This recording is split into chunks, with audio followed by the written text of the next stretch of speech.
Hi everyone, welcome to Ask the Horse Live. I'm your host, Michelle Anderson, Digital Managing Editor of The Horse. Tonight we're talking about equine infectious anemia and how to protect your horses. If you've been following the news here at The Horse, you might have noticed what seems like an uptick in EIA cases throughout the US. I know for me this tends to be an out of sight, out of mind disease. I have a Coggins test done on my horses when it's required. And I know the consequences of infection are dire, but I've never known a horse with the disease. As horse owners, are we complacent because EIA has been so well managed for so long? And if there are more cases occurring, does that mean more horses are at risk? To answer those questions and more, we're joined tonight by Dr. Angela Pelzel-McCluskey, who is the equine epidemiologist for the U.S. Department of Agriculture at the USDA. Animal and Plant Health Inspection Service, APHIS, and Veterinary Services. She is based in Fort Collins, Colorado. Dr. Pelzel obtained her veterinary degree in 2001 from Texas A&M University in College Station, Texas. She worked for equine private practice in both Texas and Colorado and has served as an epidemiologist with state and federal health agencies since 2004. She currently oversees the federal response to reportable equine diseases, outbreaks as they occur nationwide, and has been the lead epidemiologist for more than 25 state, regional, and national disease outbreak responses during her combined state and federal service. Dr. Pelzel, welcome. Thanks so much for having me, Michelle. Thanks for wading through all of that. Can you tell us a little bit about why this disease and horse owners being educated about it is so important for the industry? Sure. So we've had an EIA control program in the U.S. for a long time, since the 1970s, and we've gained a lot of ground against the disease. But most of the people in the equine industry don't really know much about the disease or why they're testing their horses for it. So we really need to answer those questions for folks and keep them informed on why we're doing it. Also, there's been some recent changes to how the disease is being transmitted in the U.S. So it's really important at this time to make sure that both horse owners and the equine industry are aware of these new challenges that we're facing with the disease so that they can protect their horses. Okay. I want to give everyone a quick review of our Ask the Horse Live format. We're going to be starting with questions that everyone submitted during registration. If you have a question and you'd like to ask live or you'd like a clarification on a response, you can enter it in the chat window in front of you. We're going to do our best to get to as many of your questions as possible during the next hour.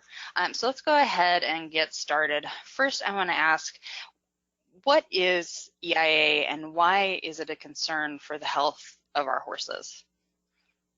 Sure. So equine infectious anemia is a disease that's caused by a blood-borne virus, and the virus is called equine infectious anemia virus. Simple enough, right? In some cases, the disease can cause really severe presentations, up to and including death in some horses that contract the disease. But if the horse survives the initial stage of infection, it becomes infected for life, and it could be a reservoir for infection for many other horses to receive the disease from that horse. Also, chronically infected horses, if they survive the initial infection, have a lot of health risks later on in the future. They're never quite right. Their immune system is constantly under attack, and even with mild bouts of stress or exercise or work, they can have some pretty significant health impacts. Just from the fact that they're constantly battling this virus in their body. Yeah. So during the introduction, I posed the question of whether or not it's just been a really well-managed disease, and that's why we're not as familiar with it as horse owners. Was there a point in time where it was more prevalent in the U.S.? Oh, yes. We have gained a ton of ground, as I mentioned. So back in the 1980s, we were finding about 4,000 cases of EIA in the U.S. every single year. That was a vast amount of infection in the U.S. horse population. And we've been able, with the testing and the management and control of the disease, to get that down to current day standards, in which we really find fewer than 100 cases in the U.S. horse population every year. So we've really made a ton of progress, and it's been highly beneficial to generally improving the health of our U.S. equid population. So are there any equivalent diseases in humans or other animals that could help us better understand what EIA is?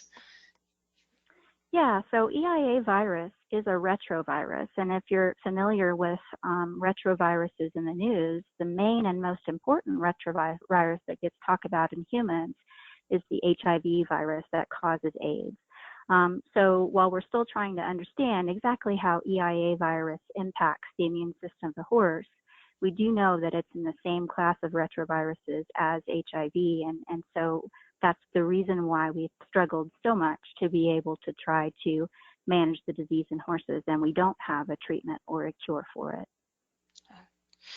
So how would an owner know that their horse has been infected? Is it from being exposed to another horse that has it, or would they start seeing clinical signs that their horse is sick, or is it just that standard testing that many of us do on an annual basis?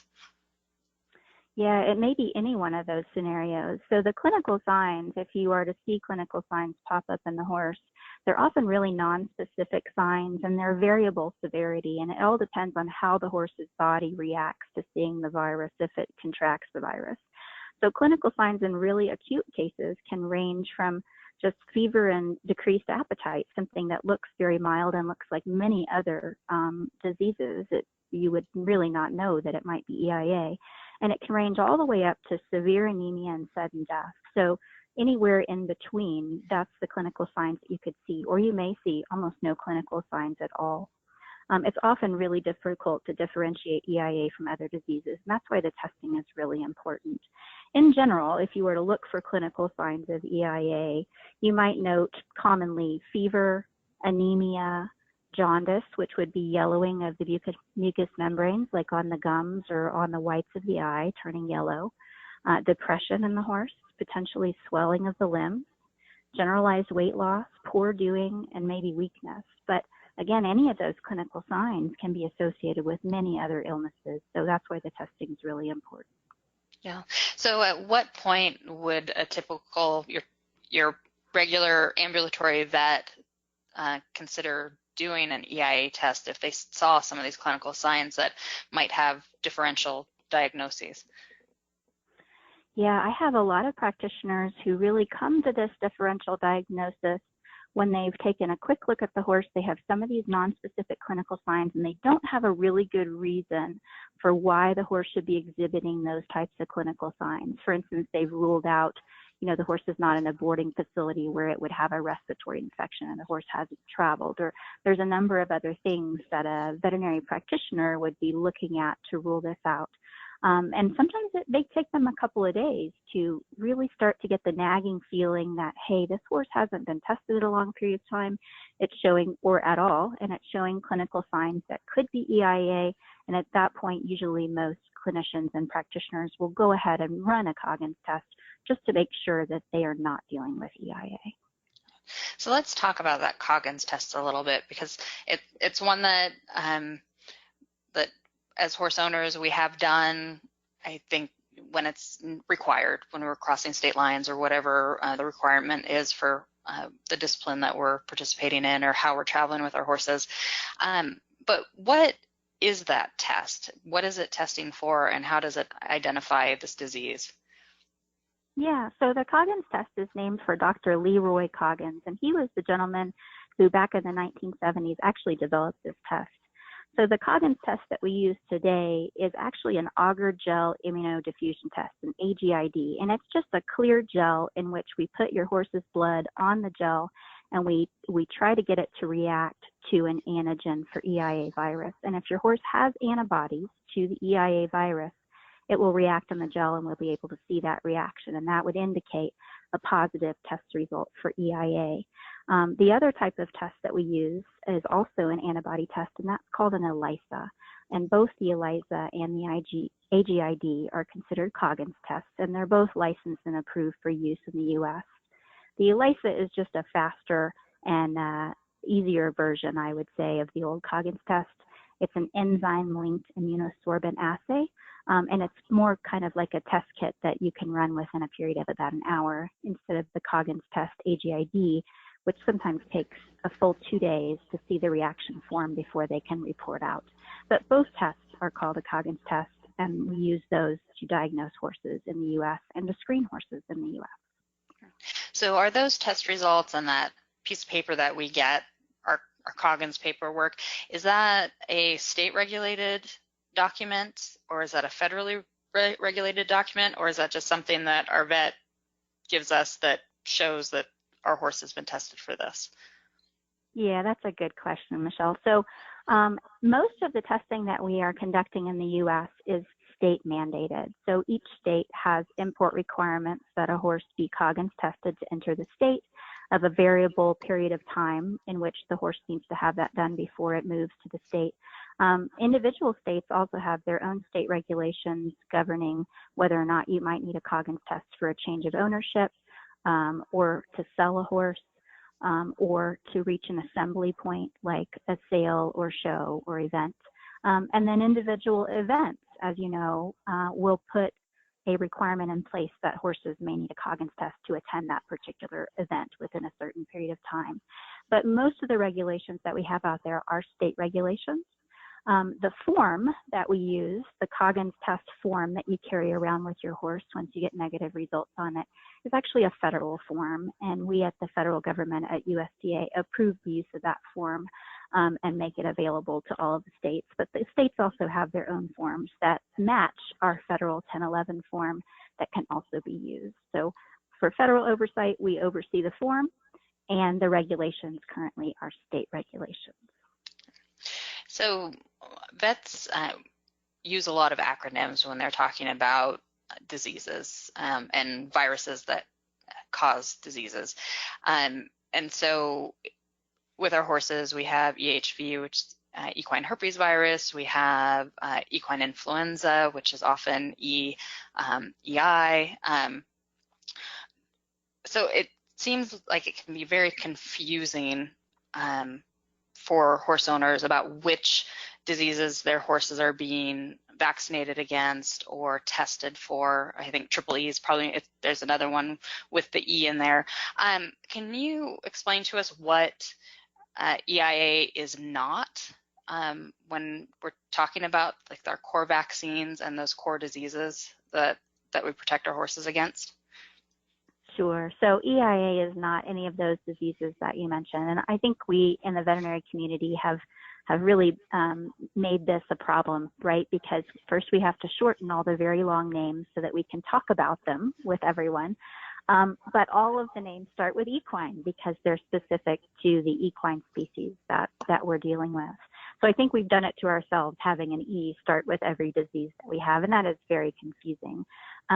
What's important to differentiate EIA is that there is not a vaccine or a treatment or a cure for EIA, whereas many of the other diseases you mentioned, we have vaccines and treatments and potentially the ability to get a horse back or remove that particular infection from a horse. So I think that's the most drastic thing that makes it different from all of the other E-related diseases that you mentioned. Is this is one that we cannot vaccinate against, and this is one that we cannot treat or cure. Mm-hmm. And when I was going through the questions that were submitted for tonight, I saw a lot of questions about vaccinating. When should I vaccinate against this disease? So I think that it's just really important to restate to everyone that this isn't part of your spring wellness exam and that your horse is going to get a vaccine to protect it against EIA. That's not going to happen. And the Coggins paper or the Coggins test is a test, and that's not a treatment or a vaccine for the disease. So I think just important to touch on those for everyone. So we talked about the state regulations for EIA. When do you, as part of the federal government, get involved in these cases?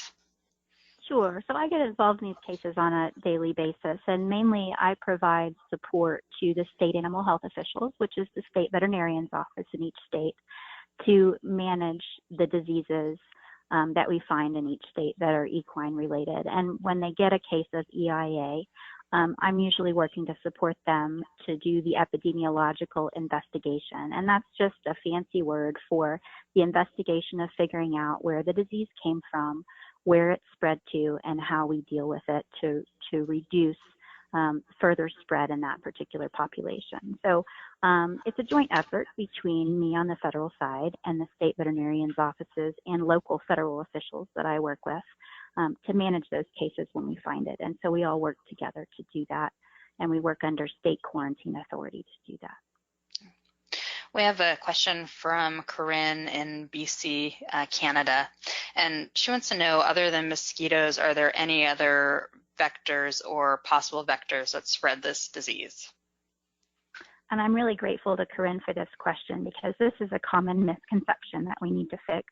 So mosquitoes, as far as we are aware, are actually not capable of transmitting EIA virus. So that's really good news, right? But it doesn't mean that mosquitoes are our friends relative to horses, because mosquitoes certainly transmit a number of other very scary pathogens, such as West Nile virus and eastern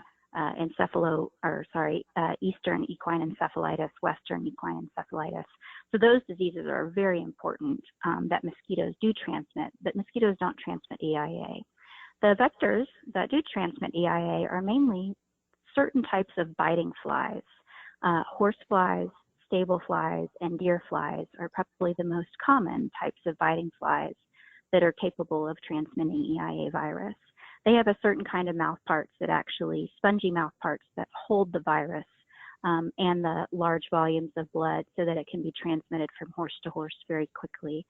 They also have a very strong and painful bite, and that actually increases the amount of transmission, because the horse, in response to that painful bite, tries to swat the fly or move to get the fly off of it. And the fly then immediately goes to another nearby horse and is able to transmit that infection with the blood on its mouth parts to the second horse. So you need a special kind of fly with special kind of mouth parts capable of transmitting enough blood from one horse to another. And it's a mechanical transmission. It doesn't actually go through the body of the fly in any way. Okay. So can EIA be passed when you're breeding horses, if you're doing live cover or artificial insemination? We are very concerned about that, actually. In the literature, you'll find that we have been able to isolate EIA virus from semen of infected stallions. So that is a concern, that it could be transmitted in the semen. It can also be transmitted, we know, from mare to foal in utero or during parturition. So breeding of EIA infected horses in the U.S. is strictly prohibited. We're not able to do that successfully without transmitting the disease to another horse. We have a question from our live audience. Barry wants to know why a vaccine hasn't been developed yet for EIA. That's a great question, Barry, and I would really like to know that myself. I think the struggle lies in the type of virus that we're dealing with. Being a retrovirus, like I described earlier, you see how much time and money and how many years were spent just to have a treatment for HIV in humans, where humans would live longer with the virus. We've not really been able to eliminate HIV from humans. And I think the same as with EIA virus. We have nothing that would be able to eliminate the virus from horses. But you also see that we don't have an HIV vaccine for people yet, do we?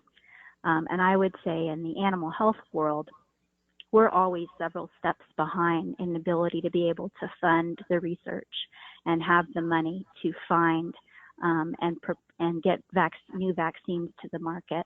The human population is much better at being able to do that for human diseases. So until we have a vaccine for HIV, and the human world will break the code on how to do that, so far we don't have any breakthroughs in an EIA virus vaccine either. So as I read about EIA to learn more about it to prepare for tonight's conversation, I saw several instances of California animal health authorities associating EIA infection with racing quarter horses. And so it made me wonder, why is that specific population at risk for EIA? Yeah, that's a great question, Michelle, and it's really important to us in state and federal animal health authorities right now. It's not just California actually, but we've had at least 13 different states in which EIA has been found in racing quarter horses specifically, and that's the new group in how we have new transmission happening in the U.S.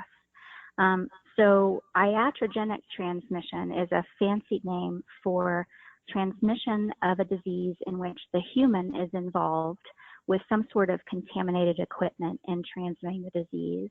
So instead of EIA virus being transmitted by natural transmission with the biting flies we talked about, what we have occurring in the U.S. now is iatrogenic transmission, in which a person is unknowingly transmitting the disease between horses using equipment that's contaminated with blood from a positive horse. So that type of equipment is reuse of needles and syringes, which we all know biosecurity-wise we should never do. It's reuse of intravenous blood sets that get contaminated with blood in the line. We also have people who are double dipping into a multi-dose drug vial that gets contaminated with blood from a horse. And we have overt blood doping in the unsanctioned quarter horse racing industry, bush tracking, if you will. It's illegal horse racing in which the participants will infuse blood from one horse into the horse that's going to race in the hope of giving them a competitive advantage by giving them more red blood cells. This is similar to what we saw in the U.S. cycling industry, another sport in which our cyclists were infusing blood into themselves to give them better oxygen carrying capacity on their red blood cells and make them a better athlete or more performance enhancing for a specific race or meet. And they're doing that in the bush track racing or unsanctioned horse racing. So this movement of blood from one horse to another is also transmitting the disease, in addition to all of the other ways that I mentioned where contaminated instruments and human involvement are transmitting that disease between horses.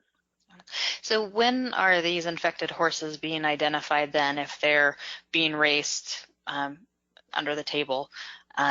Is it when they go to a sanctioned track then and have to have a Coggins test for that? Very often it is. So that's one of the ways that the sanctioned racing industry is really helping us to clean this up and identify those cases. By having an EIA test requirement to enter a sanctioned race, the horses that are coming in are tested before they arrive at the track, and this protects our sanctioned racing population at the track, but that is how we're finding a lot of the cases. The other way that I've been finding cases is with education outreach, where we have some participants in bush track racing that are becoming very savvy and that are hearing that they may be purchasing horses that may be exposed or infected with EIA. And so they're taking it upon themselves to go to a veterinarian and to get their horse tested.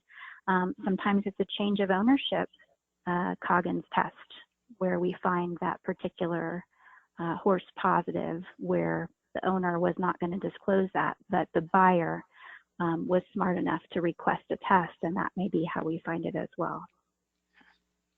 We have a question from our live audience. Dee Dee wants to know if EIA can affect donkeys and mules in the same way it affects horses. Absolutely. So donkeys and mules, all equids, are susceptible to EIA virus. I would say that we found in the literature that donkeys and mules probably display less clinical signs, less clinical disease, or less severe clinical disease than a horse would. And that's probably about the only difference.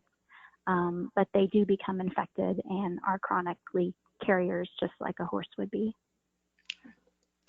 So beyond the racetrack populations that can get EIA, are there other equine populations that are at risk for the disease? Oh yes, always. So I would say untested or undertested populations or herds of horses are our second most prevalent positive sets of cases. For instance, in 2018, we had at least 46 EIA positive horses that we identified just last year. and 33 of those were quarter horse race horses. So those were all involved with iatrogenic transmission and not with a natural fly-borne transmission. The remaining horses we either didn't figure out where they got infected, or they were these untested or undertested populations where you have a whole herd that is not tested and not protected from biting fly populations, and you have one positive horse at some point that's introduced, and the disease spreads over time, sometimes over many years, to where a large proportion of the herd can become infected with the natural fly transmission. So untested or undertested populations, sometimes horses that are free roaming on tribal lands. We do test any of the BLM horses, that wild horses and burros that come off the range for adoption or for movement into a holding facility. So all of those horses are tested, and we haven't identified a recent problem in our BLM horses. But we do not get to test tribal horses. They're a sovereign nation, and they choose to test their horses if they want to. Okay. We have a follow-up question from our live audience about the Coggins test. Christy wants to know, how long is that test good for and why? Yeah, so the different requirements that are out there, most of the states require a new Coggins test for entry into the state within the past 12 months. And that's really an arbitrary thing. That was a decision made to try to reduce the amount of burden on the equine industry so that they're not testing so frequently, and yet try to give us some sort of recent test before the horse enters that particular new state for the requirement. So it was really a compromise. Some states have a 6-month entry requirement. A Coggins has to be done within 6 months, but I would say most states have a 12-month test. And that's similar for change of ownership as well, would be a test within 12 months. And again, we're trying to walk that fine line between, did the horse have recent exposure? Does it have recent evidence that it's test negative? We don't want to wait several years before the horse gets retested to prove that it really is free of the disease. So obviously we have a system in the U.S. to try to control EIA. Are imported horses a concern for bringing EIA into the U.S.? And how do we control and quarantine and test horses that are coming from overseas or across borders? Sure, that is certainly a concern for us since we have such a good control program in the United States. And other countries, some have their own control programs, and we have a neighbor, Mexico, that doesn't have any control program at all, and they do have a large proportion of their population that is infected with EIA virus. So certainly we are worried about horses being imported that might bring EIA into the country from outside. To manage that, all horses imported to the United States are required to be tested for a certain set of diseases, and EIA is one of those required tests, and we test those horses ourselves at the port of entry. We conduct that test, and it's run at our National Veterinary Services laboratory in Ames, Iowa. That's our national reference lab for USDA, and we run those tests to make sure that the horses being imported are not currently infected with EIA. So what about international competition that brings horses from all over the world together and elite athlete horses onto one property? How do we protect our horses when they're competing internationally or when we're hosting horses in the U.S. for things like World Equestrian Games?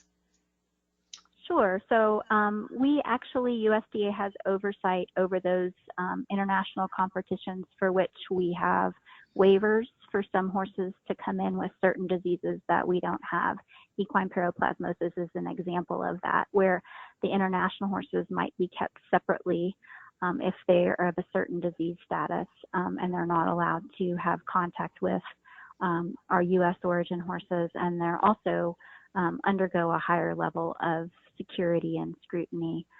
For instance, for equine paroplasmosis, we examine those horses as they come and go from exercise for ticks, and they're required to have a caricide treatment, which is a treatment to prevent ticks or biting flies from that horse and moving to other horses in the population or in nearby barns. So we have a great deal of work that goes into international events, especially if there are horses of special disease status that we may be allowing to come and compete. For the most part, most of the countries that come and compete internationally here in the U.S., they have generally the same or a better EIA disease status than our country does. So we're generally on the same platform as far as EIA risk. So really, they might be worried about our horses giving it to them as well, which is why all the participants are EIA tested to enter those events. We have some follow-up questions from our live audience. Mary Ray wants to know, what are the options for owners when their horse tests positive for EIA? Yeah, there are a couple of different options. Certainly, euthanasia is an option. As I said, this is a lifelong infection of the horse, and we don't have a treatment or a cure to remove the infection from the horse, unfortunately. So some people do select to euthanize those horses. The alternative is a permanent quarantine situation. And in a permanent quarantine, when we place those, the horse is required to be at least 200 yards away from any non-infected horse and maintained that way, along with vector control to keep the flies away. That 200-yard rule is really important because that's what we've calculated through research is pretty much as far as these flying vectors can go with the virus on their mouth parts being still able to transmit it to another horse. So that's really handy, that the horse doesn't have to be in a cinder block hut or permanently kept away with walls or screens. Rather, we have this distance that we know that we're not able to get transmission from these biting flies to another horse after a certain distance is flown by the vector. So who monitors those quarantines to make sure that they're being done appropriately? Yeah, so the state animal health authority, which is the state veterinarian's office in each state, places the quarantine and monitors and manages the quarantine. We have federal animal health authorities that are located in each state that can also help the state animal health official do those compliance checks and make sure that the quarantine is being followed. We have a question from Erica in Florida who wants to know if there are really more EIA cases, or is it just getting easier to see the positives now that we have the Equine Disease Communication Center? And maybe explain. Fantastic question. Yeah. So the Equine Disease Communication Center is a joint state, federal, and industry-led initiative whereby we have a website, we have email and Twitter alerts, and there's a 24-hour call center that's run by the industry where we want to immediately share equine regulatory disease information with all of the equine industry and all the horse owners who sign up for those alerts. So the Equine Disease Communication Center has been a wonderful way for us to communicate effectively with as much of the equine industry as we can at one time. And the point is to give the general public the real confirmed information about the disease that we're talking about. So these are real cases. They are alerts that are posted and put forward by the state or federal animal health officials. So they're diagnostically confirmed, and we put those up just as quick as we can to inform the public of what their risk is from that particular disease and the location and where that disease is occurring. If you haven't signed up for the EDCC, go to the website, Equine Disease Communication Center website. You can Google it and sign up for the alerts. It's been really great. And this is an idea that helps us to overcome the social media disasters when misinformation is spread through Facebook or Twitter or other sources. This is the confirmed information that we get out to you immediately, straight from the horse's mouth, if you will. The question is really a good one. The EDCC has been putting out alerts for 3 years now, I think, and it's been very successful in informing our industry about what's happening disease-wise.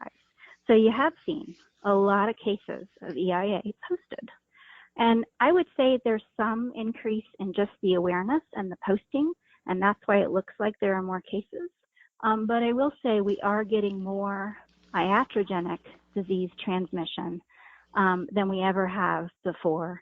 And so it's really important now. These are cases that are transmitted by humans using contaminated equipment, and these are cases that should not occur. If the positive horse were just standing there in the pasture waiting for flies to bite and move infection to another horse, it would take a lot longer.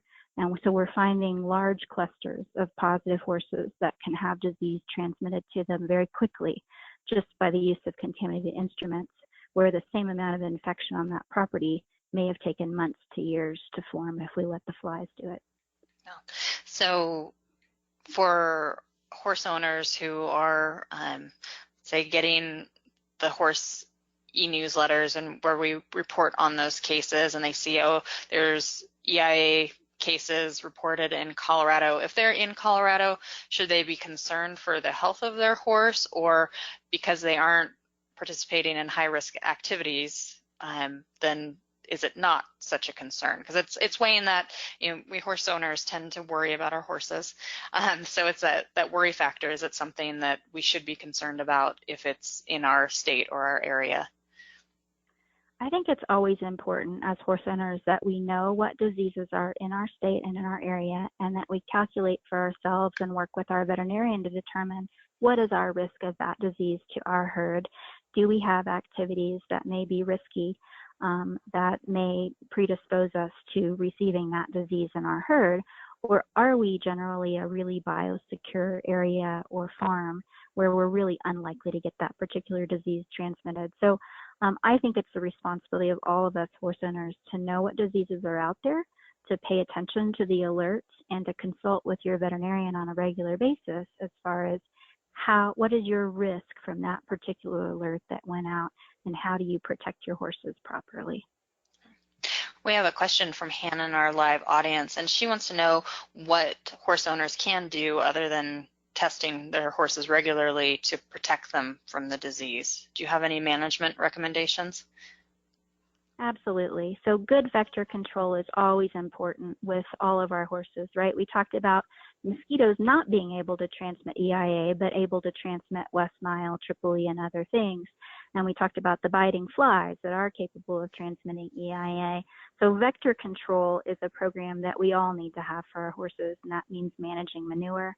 That means using acaricides. That may mean using pasture pajamas, I like to call them, the fly sheets and fly masks. Certainly we have a lot of novel things that are really great, right? The feed through fly control products are really good and safe for horses. And we have wonderful biologics that are available now with fly predators and things like that. So you need to work really closely with your veterinarian to have an overall management strategy for vector control on your property. But other things that we talked about, this iatrogenic transmission, are still really important too. And that's up to all of us to make sure that we don't have risky practices where we might be moving blood between horses on a property just because we're not changing out a needle in a syringe properly, or because we're using a contaminated piece of equipment. So again, you need to work with your veterinarian to have all of those biosecurity options evaluated for your property and come up with a really good plan to protect your horse from both vector-borne transmission and from that human-caused iatrogenic transmission.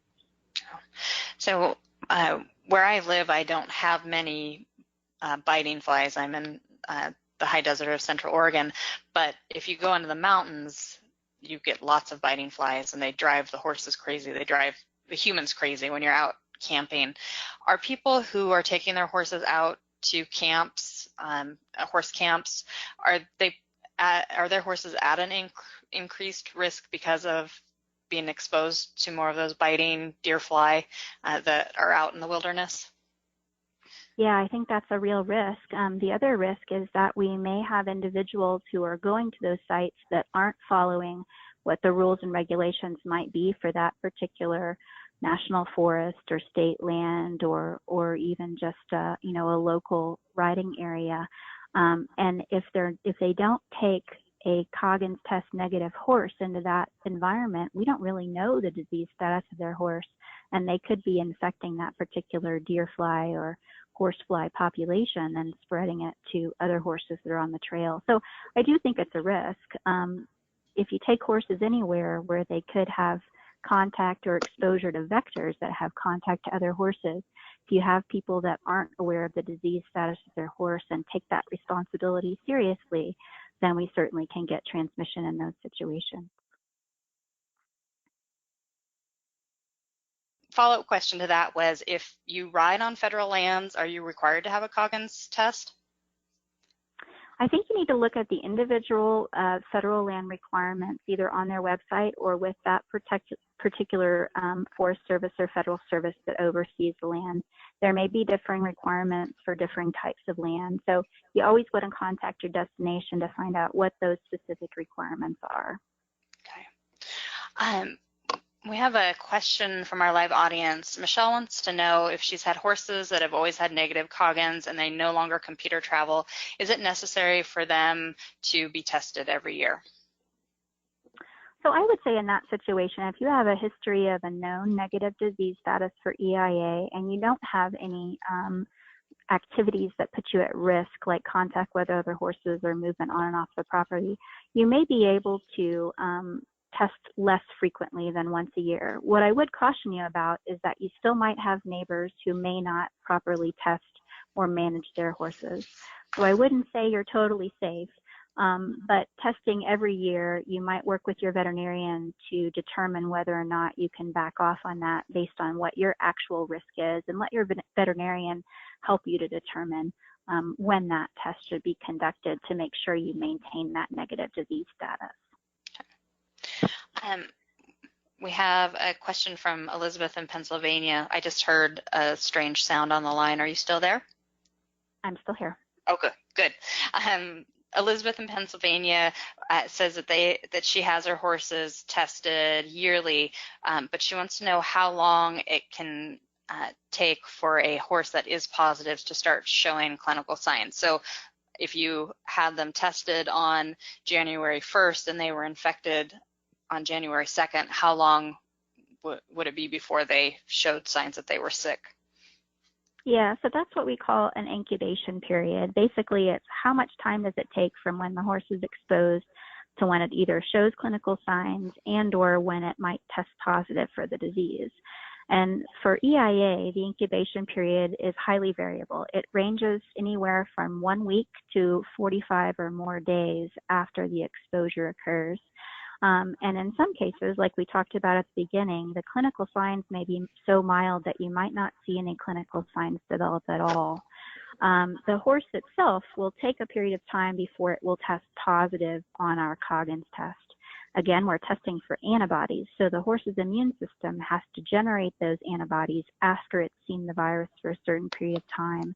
And that may be just a couple of weeks all the way up to 45 or more days.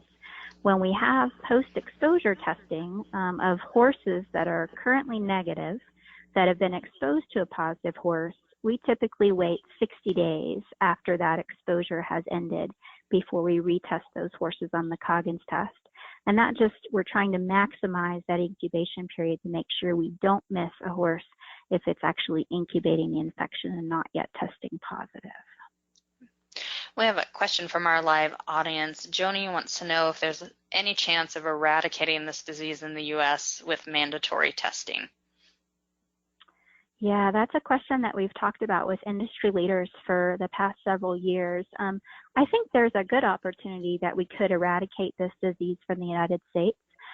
Currently, our U.S.-wide prevalence is down to 0.004% of the population.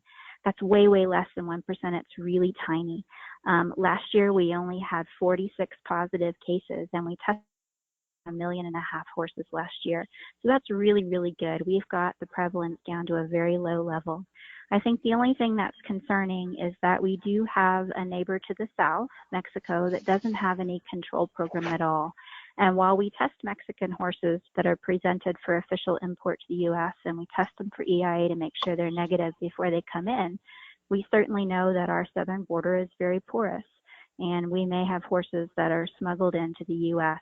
or moved illegally that are of unknown or positive EIA status, and they continue to be a threat to our industry and to our national herd.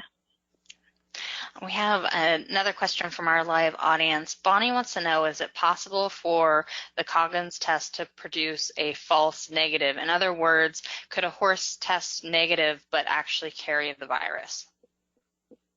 Yeah, so that was going back to that incubation period that we were talking about. Again, we have to have the horse forming enough antibodies in response to that virus to be able to actually have it test positive on the antibody test, the Coggins test. So there's a period of time in which the horse is infected with the disease and may test negative. That's why we do that 60-day retest post-exposure to a horse that is known to have been exposed to a positive that we've managed. We are trying to make sure that we don't miss that positive disease status just because the antibodies are not formed yet. Overall, though, our test is really good. In a chronically infected horse, those horses do correctly test ELISA positive and AGID or Coggins test positive. So in a chronically infected animal, we do not have false negative results. We have another question from our live audience. Carrie wants to know if endurance horses can transmit EIA by using group water tanks at events, and how would you suggest preventing EIA in endurance horses specifically? Yeah, so transmission by water is not something that we've found to occur. Certainly if you got blood in the water, that would be concerning, but we've not ever had a transmission by that route. I would say the most unusual route of infection that we've seen was something that occurred in Ireland, in which an EIA infected horse succumbed to the disease and bled out into a stall.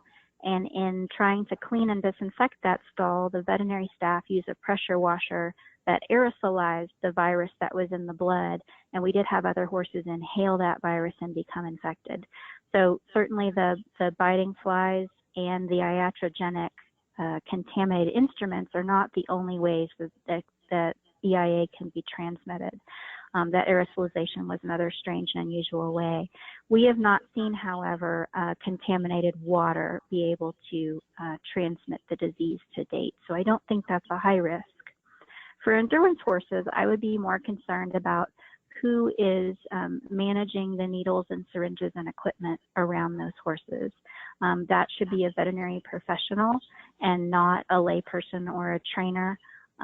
They should be under the guidance of a veterinarian who knows how to properly clean and disinfect equipment that could be blood contaminated that would directly go from horse to horse. But I would say competing in eventing itself is probably not a high risk for transmission during the event or at an event.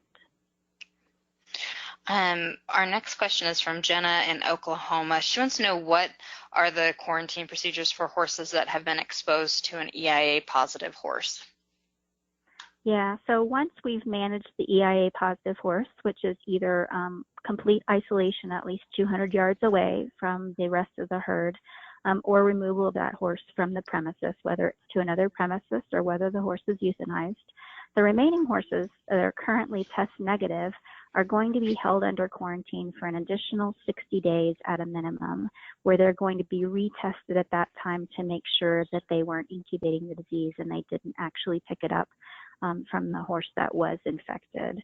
So that's really the process itself, is just that additional longer quarantine period so that retesting of the currently negative horses can be done for assurance testing.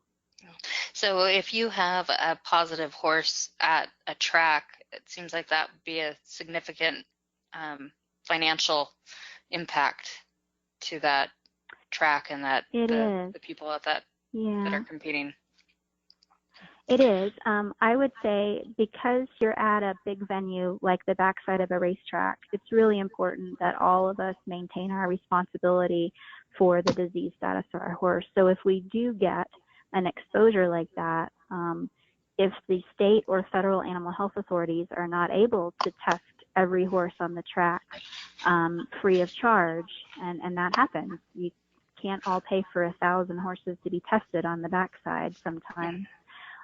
We usually put out a message to the Horsemen's Association to let them know that we are highly recommending that they monitor their horse very carefully, that they work with their veterinarian, and that they get a new Coggins test drawn at least 60 days after the exposure has occurred to make sure that we didn't get transmission. We have a question from Megan in Idaho. She says that she's signed boarding contracts that require Coggins, but have never been asked to show proof.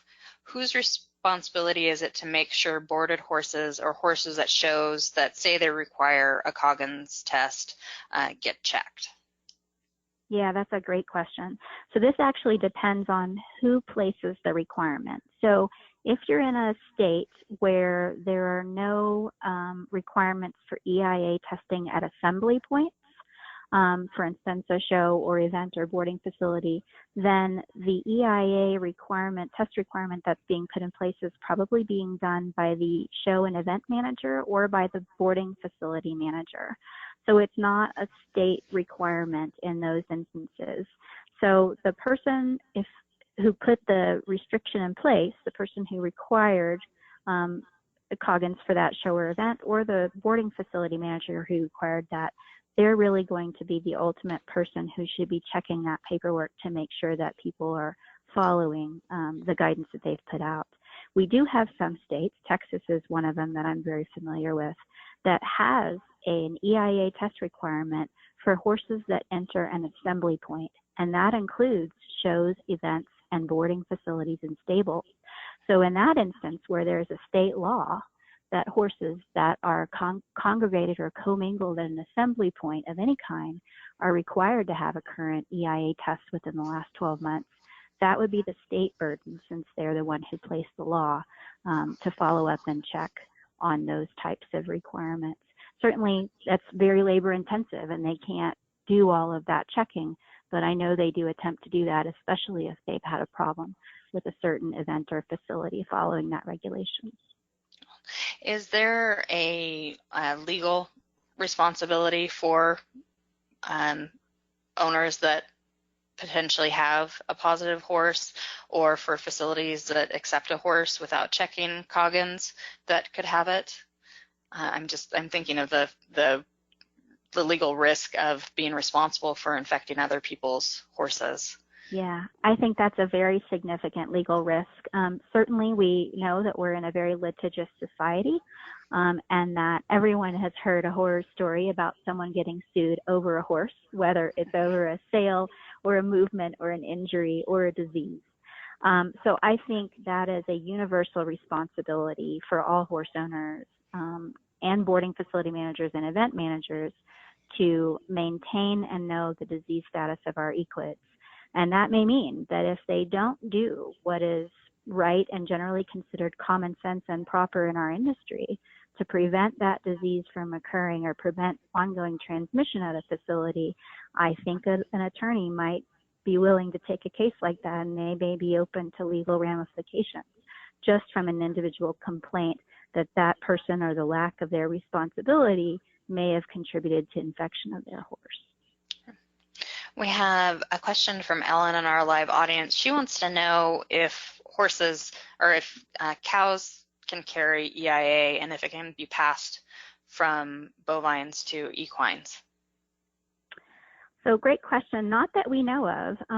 So equine infectious anemia is an equid-specific disease, and equids are the only known reservoir capable of transmitting that to each other. So horses that are co-pastured with cattle, the cattle are not at risk of either obtaining the infection or of causing a horse to become infected. We have a question from Fernando in Mexico, and he wants to know if the ELISA test for EIA can be reliable and used as a valid result at horse shows, or is the Coggins test the only one that should be used? And I think you did touch on this earlier, but if you could address that specific question. Yeah, absolutely. So the two tests that are used for EIA in the U.S. that are licensed and approved and are acceptable for use at shows, events, venues, anywhere, are the ELISA test and the AGID test, or the Coggins test. So both of those tests are very reliable. They're well used and they are approved to be your negative test result, even if you just run the ELISA only. There are currently 4 different ELISA test kits that are manufactured and approved for use in the U.S. And our USDA Center for Veterinary Biologics is the entity that oversees those manufacturers and those test kits to make sure that they're of the appropriate standard and quality to be an official test. So the ELISA test is an official and used test and acceptable in the United States.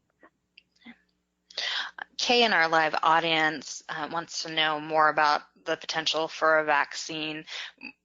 You talked about that a little bit earlier, but she wants to know if there's anything that's promising in the research that shows that we could have a vaccine on the horizon if it did get funded. Yeah, I'm sorry to say that I don't think that we have had any recent breakthroughs for an EIA vaccine in the future. One of the things that I'm especially concerned about is that some of our lifelong EIA researchers, 3 of them specifically that were at the University of Kentucky Gluck and were one of our main reference laboratories for EIA, those 3 EIA researchers retired last year all together. And so right now, we don't have another source of really good standardized EIA research that's occurring for peer-reviewed publication in the U.S. And we're struggling, I think, in the future to try to figure out who are those researchers going to be. So I have high hopes for our future generations that are coming into animal health research, and especially equine infectious disease research.